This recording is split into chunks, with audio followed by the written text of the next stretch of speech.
biyyoonni addunyaa lammiilee isaanii saffisan Israa'el keessaa baasuurra kan jiran yoo ta'u, Kooriyaan kibbaa lammiilee ishee fudhachuuf xiyyaara gara Israa'elitti ergitee jirti.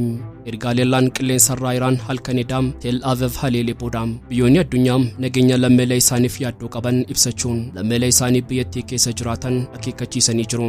Biyyattii bakana yaa'ii waliigalaa dhaabbata mootummoota gamtooman irratti ga'umsa humna waraanaa isheetiin adattiin Israa'el salphumatti halkan tokkoon yaaddoo keessa seenuun ishee addunyaa dinqisiisee jira.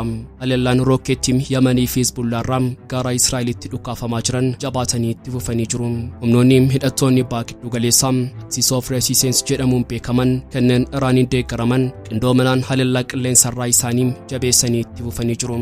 Lolli waraanaa lafa daangaa Libaanoos irratti Israa'elii fi Hizbullaan keessaa jiran lubbuu loltoota Israa'el akka baalamukaatti harcaasaa jiraachuun isaa yaaddoo guddaa Israa'el ta'ee jira.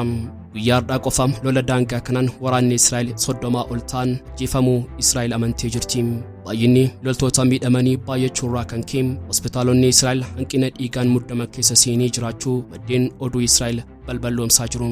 Mootummaan Israa'el ibsa baaseen lammiileen isaa dhiigaa akka arjooman beeksisee kan jiru yoo ta'u, haleellaa qilleensarraa Iraan dabalateen kasaaraan waraanaa gama lafoon guyyaa har'aa ishee mudateen Israa'el muddama keessa galchee jira. Loltoonni lafoo Hizbullah aangoota Israa'el adamsanii to'annaa jala oolchuuf opereeshinii jalqaban milkeessaa kan jiran yoo ta'u, guyyaa har'aa ambaasaaddara Israa'el tokko to'achuun ifoomsanii jiru. Gabaasa bal'aa qindeeffannee dhiyaannee jirra. Turtiin keessan gara xumuraatti nu faana ta'u.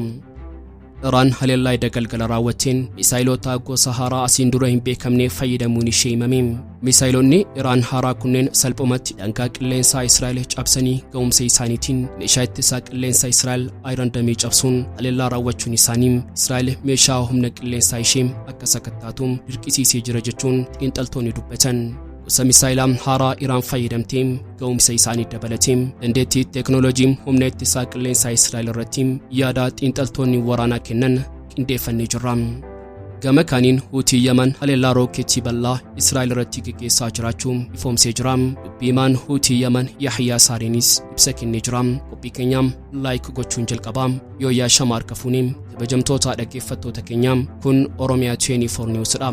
Odeeffannoolee wayitaawaa golee addunyaa abbaa giddu galeessaa dabalatee kan gaanfa Afrikaa bal'inaan qindeessinee kan isin biraan geenyu ta'a. Kanneen yeroo jalqabaaf gara chaanala YouTube keenyaa dhuftan subscribe gochuun maatii keenya ta'a. Qophiin keenya namoota hedduu bira akka ga'uuf like, share gochuu waliif qoodam. Gara xumura odeeffannoo keenyaatti Oromiyaa 24 News waliin turtii gaarii.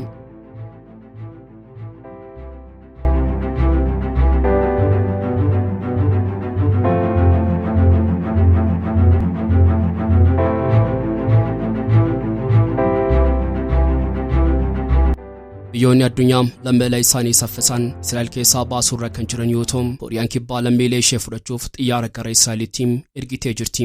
Ergaaleellaan qilleensarraa Iraan halkan edaa Tel Aviv haleelee booda biyyoonni addunyaa nageenya lammiilee isaaniif yaaddoo qaban ibsachuun lammiilee isaanii biyyattii keessa jiraatan akeekkachiisanii jiru. Biyyattii bakana yaa'ii waliigalaa dhaabbata mootummoota gamtooman irratti ga'umsa humna waraanaa isheetiin adattee Israa'el salphumatti halkan tokkoon yaaddoo nageenyaa keessa seenuu dandeessee jirti. Haleellaan rookeettii Yamanii fi Hizbullaarraa gara Israa'elitti dhukaafamaa jiran jabaatanii itti fufanii jiru. Humnoonni hidhattoonni baakiddu galeessaa Axis of Resistance kanneen Iraaniin deeggaraman qindoominaan haleellaa qilleensarraa isaanii jabeessanii itti fufanii jiru. Lolli waraanaa lafa daangaa Libaanoos irratti Israa'elii fi Hizbullaa gaggeessaa jiran lubbuu loltoota Israa'el akka baalamukaatti harcaasaa jiraachuun isaa yaaddoo guddaa Israa'el ta'ee jira. Guyyaa har'aa qofa lola daangaa kanaan waraanni Israa'el 30 ol ta'an ajjeefamuu Israa'el amantee jirti. Baay'inni loltoota miidhamanii baay'achuurraa kan ka'e hospitaalonni Israa'el hanqina dhiigaan muddama keessa seenanii jiraachuu maddeen oduu Israa'el balballoomsaa jiru. Mootummaan Israa'el ibsa baaseen lammiileen isaa arjooma dhiigaa akka taasisan beeksisee kan jiru yoo ta'u, haleellaa qilleensarraa Iraan dabalatee kasaaraan waraanaa gama lafoon guyyaa har'aa ishee mudatee Israa'el muddama keessa galchee jira. Qoxroositti ambaasaaddara Israa'el kan ta'e opereeshinii addaa Hizbullaan gaggeesseen fayyaatti booji'amuun harka Hizbullaa seenuunis mirkanaa'e. Qoxroos naannawaa sanatti harka mirgaa Israa'el ta'uun tajaajilaa kan turte yoo ta'u, Hizbullaan irra deddeebiin akeekkachiisaa akka ture ifoomsee jira. Loltoonni Hizbullaa aangoota Israa'el adamsuuf sochii bal'aa taasisuu kan jalqaban yoo ta'u, ambaasaaddara Israa'el kanaa guyyaa har'aa to'annaa jala oolchanii jiru. loltoonni Israa'el guyyaa lafoon Liibaanos seenuuf lola waraanaa jalqaban koomaandoon Israa'el tokkollee kan lubbuun hafe akka hin jirre ragaan hospitaala Israa'el irraa ba'aa jiru ni mirkaneessa. Loltoonni Hizbullaa ibsa kaleessa baasaniin miira xiiqiin gumaa hoogganaa isaanii baafachuuf akka lolan beeksisanii kan turan yoo ta'u akkuma jedhan injifannoo lola lafoo kana goonfachuu isaanii Aljeeziraan maddeen isaa waabeeffachuun gabaasee jira. Loltoonni koomaandoo Israa'el ajjeefaman hanga ammaatti 30 kan caalan yoo ta'u baay'inni loltoota miidhamanii meeddummachuurraan lakkoofsi isaanii adda hin baane. Hizbullaan gama isaatiin da'annoo isaa daangaa Liibaanos irratti mandheeffatee jiru kan gadi lakkisnee fi duubatti kan hin dhiyeessine ta'uu kan beeksise yoo ta'u loltoonni Israa'el daangaa ce'uun lafoon lola waraanaa gaggeessuu dadhabuun duubatti dhiyeessaa jiraachuun miidiyaaleen garaagaraa gabaasaa jiru. Loltoota waraanaa ishee barbadaa'e bakka buusuuf Israa'el loltoota waraanaa ishee marsaa biraa bobbaasuu irratti argamti. Iraan haleellaa edda galgala raawwatteen misaayilota gosa haaraa siin dura hin beekamneen fayyadamuun ishee himame. Misaayilonni Israa'el haaraa kunneen salphumatti daangaa qilleensaa Israa'el cabsanii ga'umsa isaaniitiin meeshaa ittisaa qilleensaa Israa'el Iron Dome jala miliquun haleellaa raawwachuun isaanii Israa'el meeshaa humna qilleensaa ishee akka sakattaatu dirqisiisee jira jechuun xiinxaltoonni dubbatan. Xiinxaltoonni waraanaa taateen kun Israa'el meeshaa ittisaa qilleensaa ishee akka sakattaatu kan dirqisiisudha jechuun akeekan. Haalli nageenyaa yeroo naannawaa Abaa giddu galeessaa keessatti argamtu muddamaamaa yoo ta'u qabatamaa naannawaa sun keessa jirtu kan sirriitti namatti mul'isu taatee halkanedaa mudatedha.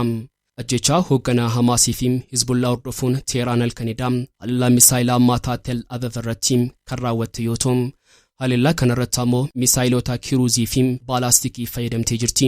Kanuma hordofuun xiinxaltoonni waraanaa haala wayitaawaa ga'umsa misaayilaa Iraanii fi dandeettii ga'umsaa teeknooloojii humna ittisaa qilleensaa Israa'el irratti xiinxala bal'aa kennanii jiru.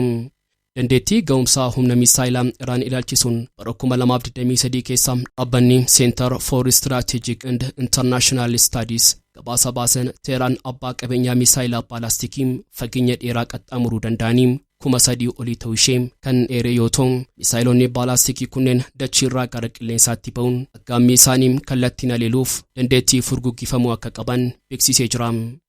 Miidiyaan CNN xiinxaltoota waraanaa dubbisuun gabaasa bal'aa qindeessii keessatti ammoo Iraan haleellaa edda galgala Tel Aviv irratti raawwatte keessatti misaayilaa Shahaab 3 kan jedhamu kan kiiloomeetira 1,000 furguggifamuu danda'u fayyadamuu ishee beeksisee jira. Misaayilli Shahaab 3 kun boombii dhukaafaman ulfaatinni isaanii kiiloogiraama 760 hanga 1,200 madaaluu ofirratti baadhachuu kan danda'u yoo ta'u misaayilli kun riimootii fagoorraa furguggifamuu fi meeshaa misaayilaa dhukaasuun furguggifamuuf dandeettii kan qabaatudha. Misaayilli biraa oomisha haaraa Iraan ta'e kan biraan ammoo Fattaawaanii kan jedhamu yoo ta'u inni kun gosa misaayilaa haayiparsoonikidha. Saffisa sagalee isaatiin dachaa 5 kiiloomeetira 6,100 sa'aatii tokko keessatti qaxxaamuruu kan danda'u misaayilaa teeknooloojii humna ittisaa Israa'el taphaala taasisedha. Misaayilli hamaa kun haleellaa edda galgalaa irratti faayidaa irra ooluun isaa waan oolee miti jechuun xiinxaltoonni waraanaa kunneen akeekanii jiru. Misaayilonni haayiparsoonik jedhamuun ibsaman misaayilaa baalaastikii irraa kan adda isaan taasisu saffisa isaan qilleensa irra qaxxaamuranidha. Misaayilonni gosa kanaa fageenya isaan haguugan dabalatee dandeettii qilleensa irraa gara gaggaluu isaaniitiin meeshaaleen ittisaa qilleensaa misaayilota kanneen qolachuuf ni rakkata. Xiinxaltoonni waraanaa dhimma kana irratti yaada kennaniin Iraan misaayilota haaraa isheen oomishaa jirtuu fi misaayila duraa irratti haaromsa isheen taasisaa jirtu meeshaalee ittisaa qilleensaa Israa'el qormaata guddaa keessa galchanii jiru. Gama humna ittisaa qilleensaa Israa'eliin ammoo siistamiin ittisaa misaayilaa Israa'el hundaa ol qabeeyya isaatiin hojiirra oolanii kan jiran teeknooloojii ittisaa misaayilaa 3 kan fayyadamtu yoo ta'u Iron Dome David Sling fi Arrow System jedhamuun beekamu. Iron Dome Israa'el edda galgala dandeettiin ittisaa misaayilaa isaa ga'umsi isaa gadaanaa ta'uu xiinxaltoonni kan akeekan yoo ta'u Iron Dome Israa'el kun haleellaa qilleensa irraa qolachuu danda'u misaayila fageenya gabaabaa kiiloomeetira 70 irraa dhukaafame qofa yoo ta'u meeshaan ittisaa qilleensaa lammaffaa Israa'el David Sling ammoo gama isaatiin misaayila fageenya giddu galeessaa kiiloomeetira 300 hanga 1,000 irraa dhukaafame qofa qolachuu danda'a. Meeshaan ittisaa qilleensaa Israa'el inni sadaffaa Arrow System kan jedhamu ammoo irra jireessaan meeshaa misaayilaa qilleensa irraa qolachuuf rakaan irraa xiqqoo fooyyaateedha. Meeshaan ittisaa qilleensaa kun misaayila fageenya dheeraa kiiloomeetira 2,400 irraa dhukaafaman qolachuu kan danda'udha. Lolli waraanaa ba'aa giddu galeessaa keessatti sodaatame Ameerikaa hirmaachisuun Iraanii fi Israa'el gidduutti jalqabe kun sodaa guddaa naannawaa sanaatti jira. kaleessa galgala misaayilaa ammayyaa'oo gosa gosaan kan keessummeessite Tel Aviv Iraan dabalatee humnoota naannawaa sanarratti tarkaanfii haaloo ba'annaa akka fudhattu ifoomsitee jirti. Kun ammoo lola waraanaa addunyaa hirmaachisee akka hin jalqabsiisne sodaa guddaa uumee jira. Hutii Yaman Israa'el irratti haleellaa rookeetii banee jiraachuu beeksise. Erga kaleessa galgala misaayilota Iraan 250 oliin haleelamtee booda Israa'el guyyaadhaa rookeettiileen Hutii ishee irratti dhukaafamaa jiraachuun himamee jira. Lolli waraanaa hamaa naannawaa ba'a giddu galeessaa Hamaasii fi Israa'el gidduutti jalqabee kan hidhattoota naannawaa sanaa hirmaachisee erga jalqabee waggaa guutuuf guyyoonni muraasni hafanii kan jiran yoo ta'u lolichi daran hammaachuun Iraan fi Israa'el lola waraanaa kallattiitti akka hin seenne sodaatamee jira. Torban lamaan darbee garee hidhattoota humna guddaa ba'a giddu galeessaa Hizbullaa irratti duula waraanaa guddaa kan bante Israa'el guddina meeshaa waraanaa inni hidhatee jiruu fi ga'umsa isaa birmadummaa isheetiif sodaachuun ishee ni beekama. Qaama humnoota hidhattoota Iraaniin deeggaraman jedhamuun kan amanamu Hutiin Yaman Israa'el irratti haleellaa rookeettii gaggeessaa jiraachuu beeksisee jira. Dubbimaan garee Hutii Yaman Yahyaa Saariin ibsa guyyaadhaa kenneen rookeettii Qudus 5 jedhamuun Israa'elin haleeluu ibsu isaa Reuters gabaasee jira. Dubbimaan Hutii kun dabaluun Israa'el lola waraanaa Gazaa fi Liibaanos irratti jalqabdee hanga hin dhabnetti haleellaa nuti Israa'el irratti fudhannu itti fufaa jedhee jira. Hidhattoonni Hutii Yaman kunneen dhiyeenya kana galaana diimaa irratti dooniilee Israa'el faana hidhata qaban haleelaa kan jiran yoo ta'u kun ammoo ulaa galaanaa Israa'el guuruuf akka ta'e ifoomsanii jiru. Lolli waraanaa naannawaa ba'a giddu galeessaa keessatti dhohee jiru muddama keessa seenuu hordofuun gatiin boba'aa addunyaa hir'atee kan ture amma qaalaa jiraachuu miidiyaaleen gabaasaa jiru. Egaan kabajamtoota hordoftoota keenya odeeffannoolee wayitaawaa sa'aatii kanaaf qabannee dhiyaannee asumarratti goolabna. Kanneen chaanala YouTube keenya faaraa taatan subscribe gochuun maatii keenya ta'aa qophii keenya like share gochuun waliif qooda hanga xumuraatti waan nu faana turtaniif galatooma.